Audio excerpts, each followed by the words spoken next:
Buenas noches, profesor y compañeros. Mi nombre es Milagros Unzué Carlos y les voy a hablar sobre la tutoría número 2. La primera pregunta es: ¿qué composición, clases y regularidades de los huesos y músculos participan en los movimientos de flexión, oposición, pronación, supinación, aducción, abducción en la extensión de la planta del pie? La región del pie se divide en dos, en intrínsecas y extrínsecas, y tanto las intrínsecas como las extrínsecas se van a dividir en región dorsal y región plantar. Empezamos con los músculos en la región extrínseca las extrínsecas, la región plantar. Tenemos al músculo tibial posterior. La acción de este músculo es la de flexión plantar, la de aducción y la de rotación medial del pie. El siguiente músculo es el músculo flexor largo del dedo gordo, que su acción es la de flexión plantar del dedo gordo y los dedos siguientes. El tercer músculo es el músculo flexor largo de los dedos. Su acción es la flexión plantar de los 4 últimos dedos, así como también la flexión plantar del pie. El siguiente músculo es el músculo peroneo largo. Su acción es la flexión plantar del pie y la rotación lateral. El siguiente músculo es el músculo peroneo corto. Su acción es la flexión plantar, la abducción y la rotación lateral del pie. De ahí tenemos a las intrínsecas. En la región plantar se van a dividir en 3 partes: la celda interna, la celda media y la celda externa. En la celda interna tenemos al músculo abductor del dedo gordo. Su acción es la de flexión y la de abducción. También tenemos al músculo flexor corto del dedo gordo. Su acción, como su propio nombre lo dice, es la de flexión del dedo gordo. También tenemos al aductor del dedo gordo. Su acción es la de flexión del dedo gordo, así como también la abducción del dedo gordo. En la celda media tenemos al músculo flexor corto de los dedos. La flexión y su acción vendría a ser la flexión de las 2 primeras falanges de los 4 últimos dedos. El siguiente músculo es el accesorio del flexor común. Su acción es de auxiliar del flexor largo en la flexión de los 4 dedos.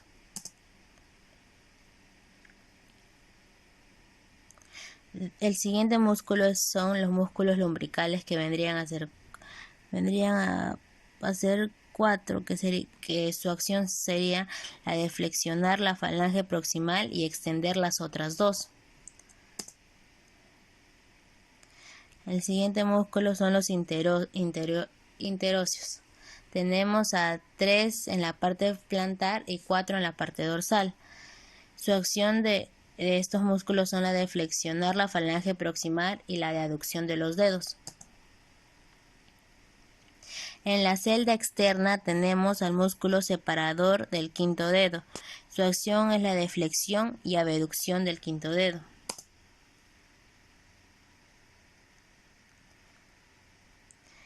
El siguiente músculo es el oponente del quinto dedo, que su acción vendría a ser de igual manera la flexión del quinto dedo. Y por último tenemos al músculo flexor corto del quinto dedo, que la acción también vendría a ser la de flexión del quinto dedo. En la pregunta número 2 nos pide en la región glútea características anatómicas, nacimiento del nervio ciático y recorrido. Y en la región muslo nos piden características anatómicas e importancia del muslo de la estrella venosa de Scarpa. Los músculos de la región glútea se dividen en 3 planos: superficial, medio y profundo. En el plano superficial tenemos al músculo glúteo mayor o máximo. En el plano medio tenemos al músculo glúteo mediano y en el plano profundo al músculo glúteo menor, al músculo piramidal, al músculo gémino superior, al músculo gémino inferior, al músculo obturador externo, al músculo obturador interno y al músculo cuadrado crural. En el plano superficial tenemos al músculo glúteo mayor, que es inervado por el nervio glúteo inferior y la acción de este músculo es la de extensor y rotador lateral del muslo. En el plano medio tenemos al glúteo mediano, que es inervado por el nervio glúteo superior y su acción es la de rotación interna del músculo y la de enderezar la pelvis endereza la pelvis. En el plano profundo tenemos al músculo glúteo menor, que es inervado por el nervio glúteo superior y su acción es la misma que la del glúteo mediano. También tenemos al músculo piriforme o piramidal, que es inervado por el nervio piriforme y su acción es la de rotar el muslo extendido hacia afuera y la de abducción del músculo flexionado. También tenemos al músculo obturador interno, que es inervado por el nervio obturador interno y la acción es la de rotador lateral del muslo. También tenemos a los músculos gemelos, que el músculo gemelo superior es inervado por el nervio obturador interno y el músculo gemelo inferior es inervado por el nervio cuadrado crural. La acción de este músculo es la de rotación lateral del muslo. El músculo cuadrado crural es inervado por el nervio del cuadrado crural y su acción es la de rotación lateral del muslo. El músculo obturador externo es inervado por la rama posterior del nervio obturador y su acción es la rotación lateral del muslo. Vamos a hablar del canal isquiotrocántereo. Por este canal desciende el nervio ciático. Este canal presenta 4 límites. El límite por fuera, por dentro, por delante y por detrás. Por fuera tenemos al trocánter mayor, por dentro al isquion, por delante a los músculos obturador interno, gemelos y cuadrado femoral y por detrás al glúteo mayor. Vamos a hablar sobre el recorrido del nervio ciático. El nervio ciático comienza como un manojo de fibras nerviosas en la parte inferior de la columna. Estas fibras nerviosas o raíces salen del conducto raquídeo en la espalda baja a través de una serie de orificios en los huesos llamados forámenes. Estas raíces nerviosas lumbares luego se combinan para formar un nervio voluminoso llamado el nervio ciático. El nervio ciático pasa por un orificio en la pelvis llamado foramen ciático mayor y normalmente se desplaza por debajo del músculo piriforme. Después, el nervio ciático baja por la parte posterior del muslo superior y arriba de la parte posterior de la rodilla, el nervio ciático se divide en 2 nervios, el tibial y el peroneo común, y ambos llegan a la pantorrilla y el pie. La pregunta número 3 dice: ilustra un dibujo en la columna lumbosacra, ilion, isquion, sacro, pubis y la importancia de sus relaciones, tendones, ligamentos, trayectos, movimientos e inserciones musculares para la flexión, hiperflexión, extensión e hiperextensión. Tenemos al glúteo mayor, el músculo glúteo mayor que se encontraba en el plano superior. El músculo glúteo mayor nace detrás de la línea glútea posterior del ilion en la fosa ilíaca externa y sus inserciones son un cuarto posterior de la cresta ilíaca, el borde externo del coxis y la superficie dorsal de la porción inferior del sacro. De ahí tenemos al glúteo mediano que se encontraba en el plano medial, que presenta 2 inserciones, la inserción proximal y la inserción distal. En la inserción proximal tenemos al labio externo de la cresta ilíaca, los 3 cuartos anteriores, la espina ilíaca anterosuperior y en la fosa ilíaca externa entre las líneas glúteas posteriores y anterior. Y en la inserción distal tenemos a la cara externa del trocánter mayor. Después tenemos al músculo glúteo menor, que se encuentra en el plano profundo. Presenta dos inserciones, proximal y distal. La inserción proximal es delante de la línea glútea anterior, en la fosa ilíaca externa, y la inserción distal es el borde anterior del trocante mayor. También tenemos el músculo piriforme o piramidal de la pelvis, que presenta dos inserciones. Este músculo sale por el agujero ciático mayor, y su inserción proximal es la región anterior del sacro y coxis entre los agujeros sacros 2, 3 y 4 del ligamento sacrotuberoso, y la inserción distal es el borde superior del trocante mayor. También tenemos el músculo obturador interno. Este músculo también presenta dos inserciones. Además, sale de la pelvis por la escotadura ciática menor. En la inserción proximal tiene la cara interna de la membrana obturatriz y gran parte del contorno óseo del agujero obturador. Y en la inserción distal tiene a la cara interna del trocante mayor. Después tenemos a los músculos gemelos de la pelvis. Sus inserciones presenta dos inserciones, superior e inferior. En la inserción superior tenemos en la espina ciática y en la inferior al isquion, debajo de la espina ciática. El tendón distal de ambos se une junto al del obturador interno y se inserta en la cara interna del trocante mayor. Después tenemos al músculo cuadrado crural, que presenta dos inserciones, proximal y distal. La inserción proximal es la tuberosidad isquiática y la inserción distal es la cara intertrocántera.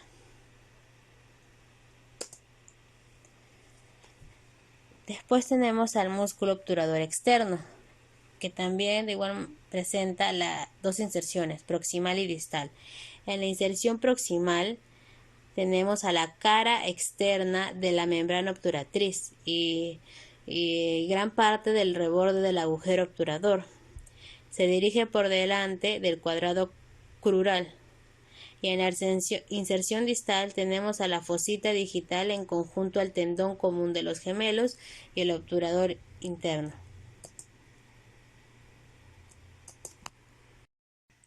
La cuarta pregunta es ¿cómo se aplica la estructura, contenido, compartimiento de los huesos calcáneo, astrágalo, tibia y peroné, cada una de sus articulaciones entre sí?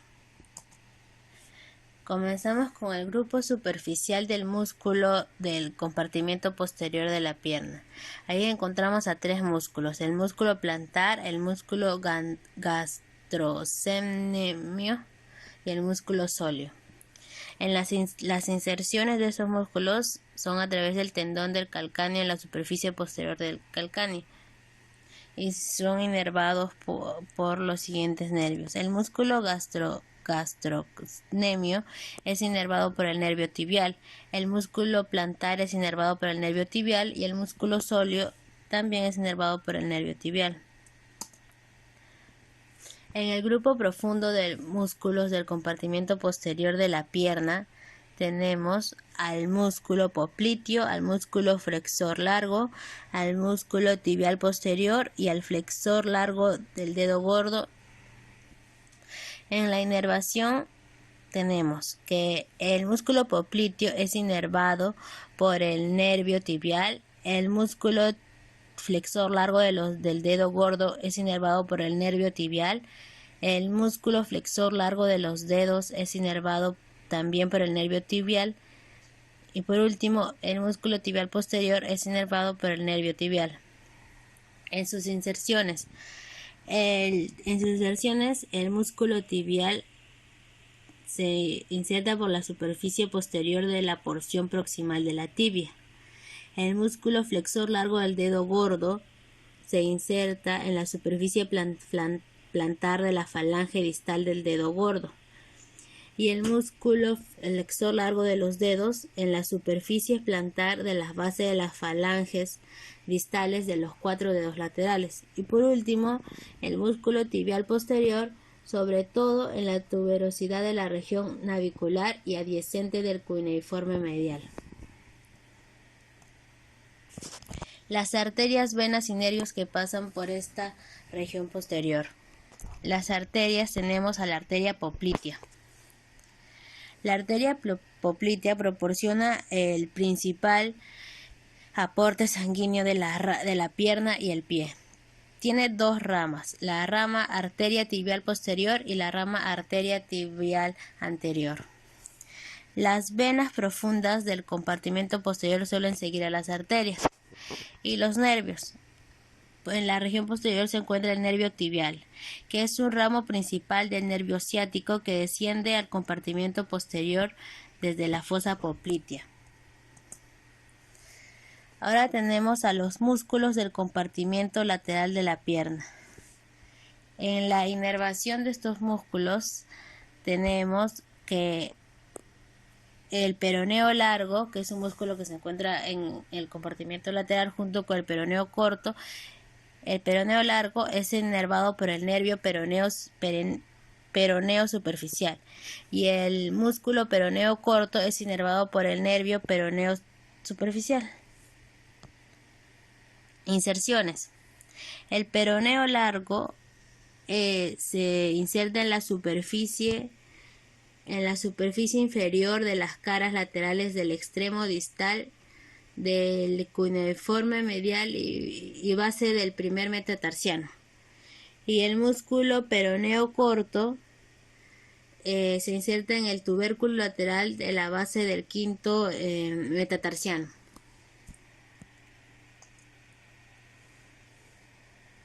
Y los músculos del compartimento de la cara anterior de la pierna. En la cara anterior encontramos tres músculos: el músculo tibial anterior, el músculo extensor largo del dedo gordo y el músculo extensor largo de los dedos. El músculo tibial anterior es inervado por el nervio peroneo profundo. El músculo extensor largo del dedo gordo es inervado por el nervio peroneo profundo también. Y el músculo extensor largo de los dedos es inervado también por el nervio peroneo profundo. Las arterias, venas y nervios que pasan por la cara anterior. Acá tenemos a la arteria tibial anterior, que se origina de la arteria poplitea a nivel distal. La arteria tibial anterior da lugar a una arteria anteromedial y una arteria maleolar anterolateral. En las venas profundas siguen a las arterias y tienen nombres similares, y en los nervios tenemos al nervio peroneo profundo. Se originan en el compartimento lateral de la pierna como una de las dos divisiones del nervio peroneo común.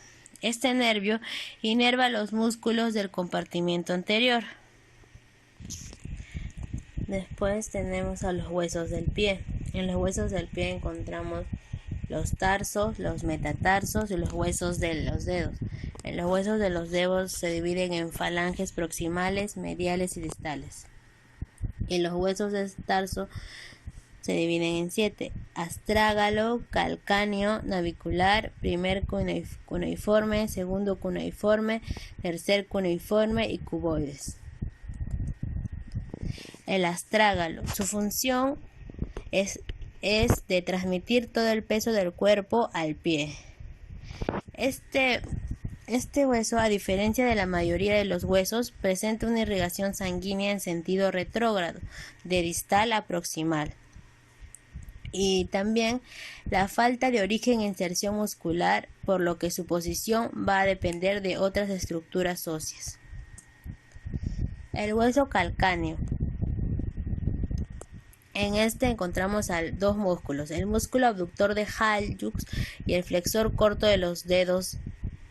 El músculo abductor de hallux tiene una inserción posterior del calcáneo y su inserción en el fascículo medial del flexor corto, en el sesamoideo interno y en la falange proximal del dedo grueso. Y el músculo flexor corto de los dedos presenta una inserción en la tuberosidad posterior del calcáneo y la fascia plantar. La inserción y también una inserción en la falange media de los 4 últimos dedos y perfora el flexor común de los dedos. También tenemos al músculo accesorio del flexor largo. Su inserción es en el borde medial y lateral del calcáneo en dos fascículos y se adhiere al flexor largo de los dedos. Y por último tenemos al músculo aductor del quinto dedo. Ahí tenemos que se inserta en la tuberosidad del calcáneo y en la falange proximal del quinto dedo.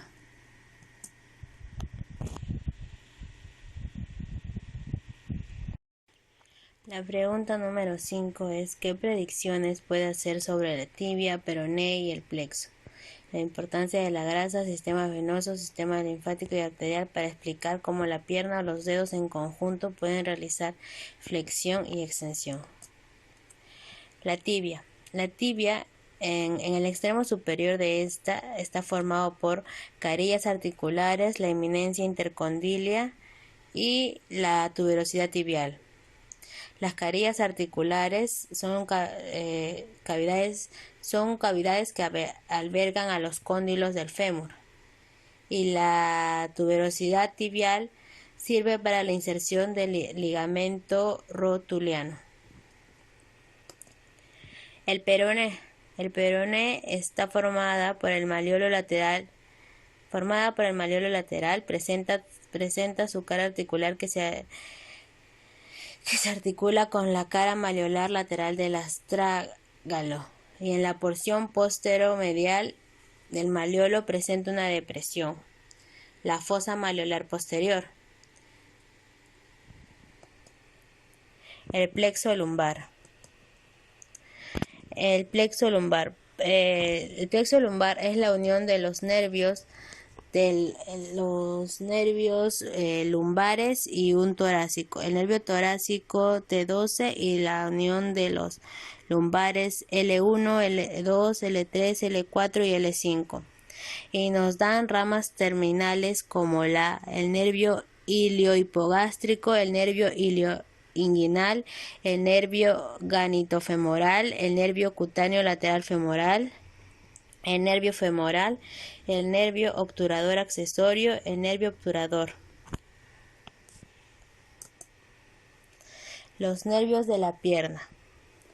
En la pierna encontramos el nervio genitofemoral, ilioinguinal, obturador, nervio femoral, el nervio cutáneo femoral lateral o nervio femorocutáneo, el nervio ciático, el nervio ciático.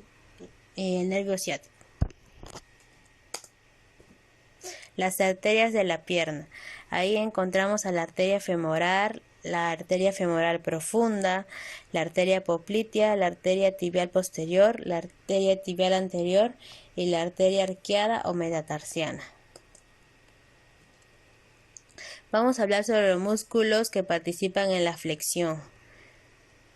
El músculo principal que participa es el tibial anterior, que va del tubérculo de Gerdi y la cara externa de la tibia al primer cuneiforme y a la base del primer metatarsiano. Y los músculos secundarios que participan en la flexión serían el extensor propio del dedo gordo y el extensor común de los dedos, así como también el peroneo anterior. En la extensión de la rodilla,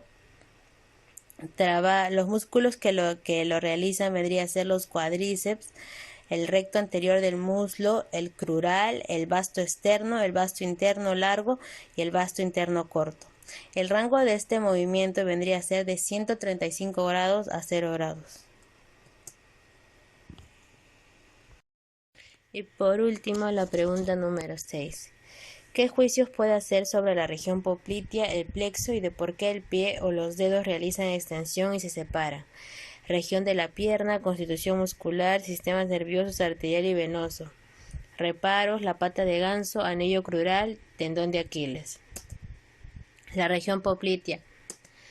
Vamos a hablar sobre la fosa poplitea. La fosa poplitea es una depresión más o menos romboidal localizada en la región de las piernas y se aprecia en la parte posterior de la rodilla. En esta fosa pasa la arteria, la vena poplitea y el nervio tibial. También se encuentran las ramas colaterales de la arteria poplitea y la vena safena menor, que termina en la vena poplitea, y también se encuentra el nervio peroneo común. Clasificación de los músculos del pie. Los músculos del pie se clasifican en extrínsecos y intrínsecos. En los extrínsecos son los encargados de realizar los movimientos de flexión de la planta y dorso del pie y de la inversión y eversión del pie. Y los músculos intrínsecos son los encargados del movimiento de los dedos, del apoyo del peso sobre el peso del cuerpo en los pies y su movimiento durante la locomoción. Los dedos pueden moverse realizando los movimientos de extensión, de flexión, de aducción y de abducción. El triángulo de Scarpa. Límites. Está delimitado por arriba por el ligamento inguinal o de Poupart, lateralmente por el músculo sartorio y medialmente por el músculo abductor largo. Y el contenido del triángulo de Scarpa vendría a ser la arteria, la vena y el nervio femoral, así como también los ganglios linfáticos femorales. Músculos de la pata de ganso. Esta forma de pata de ganso se da por la inserción combinada de los tendones de los músculos sartorio, el recto interno del muslo, el semitendidoso. En la tibia, se da en la tibia a unos 5 metros por fuera del centro de la articulación de la rodilla. Forma una estructura que se asemeja a la membrana natatoria del ganso, la razón por la cual lo llamaron pata de ganso. Por último, el anillo crural. El anillo crural se limita por arriba y por delante con el ligamento inguinal, debajo y detrás por el ligamento pectíneo o de Cooper, por su lado interno por el ligamento launaro de Gimbernard y por fuera por la cintilla iliopectínea. Su contenido de afuera a adentro es la arteria ilíaca externa, la vena ilíaca ilíaca externa y el ganglio de Cloquet. El tendón de Aquiles. El tendón de Aquiles es el conjunto de los gemelos y sóleo, con una pequeña contribución del plantar. Este tendón se inserta en la parte posterior del hueso calcáneo, a nivel del talón, y su función principal es la flexión plantar del tobillo. Gracias.